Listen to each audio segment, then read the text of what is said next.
Now the hunt is on for the leader of Sri Lanka's Tamil Tigers, just hours after the rebels admitted their 26-year battle for an independent homeland was over.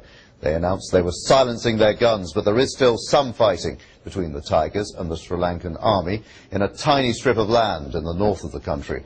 Thousands of civilians are reported to have been killed in recent days, and the United Nations human rights body has called for a war crimes investigation. Let's get the latest now from Colombo. Here's our correspondent, Damien Grammaticus. It looks almost apocalyptic. The scene of the final battles in Sri Lanka's war. Smoke billows over the tents where 50,000 civilians had been trapped alongside the last Tamil Tiger fighters. The army's victory has come at a heavy price. 250,000 Tamil civilians were trapped alongside the fighters as they retreated. The army says these were among the last to get out, 30,000 in the past 24 hours, wounded, starving and shell-shocked. Ahead of them, government camps where they will be held behind barbed wire. The government has consistently understated the number of people coming out. In turn, the preparations are understated. We now will have 250,000 people, 4 times the number of people that were there just a few weeks ago. In the capital, celebrations. One of the world's most vicious conflicts is ending. Street parties erupted in Colombo. There is a real sense here that though the LTTE still has supporters overseas, this quarter-century-long conflict is finally at an end.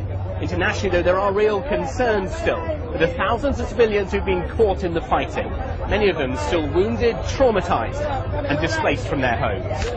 Damien Grammaticus, BBC News, Colombo. And another of our correspondents in Colombo, Charles Haviland's been telling me more about the search for the Tamil Tigers leader.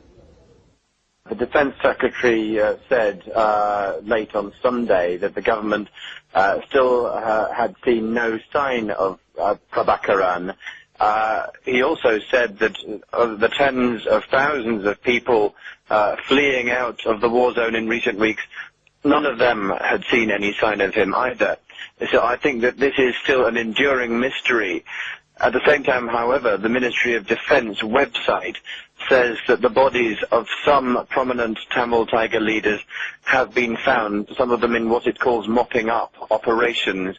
It's not clear how they might have died, but these include the eldest of Prabhakaran's children, Charles Anthony, their political head, Nadesan, the head of their peace secretariat, Puli Devan, and a military leader called Ramesh. These are unconfirmed reports, but this is what the Ministry of Defence is saying on its website. And I suppose they want to find Prabhakaran to make sure there's no resurgence in the Tamil Tigers, to make sure this is, in their eyes, definitely over. Yes, very much so. And, of course, the thing about Prabhakaran is that he's always had a cult of personality and an aura. So in the feverish atmosphere here of rumour and counter-rumour, one thing that's being said is that, of course, there's nothing that he would wish more than for his body not to be found, whether he would escape or commit suicide or whatever.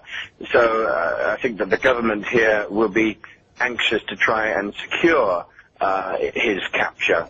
At the moment, people are waiting to see whether that happens, whether that can be secured indeed. Well, Sal,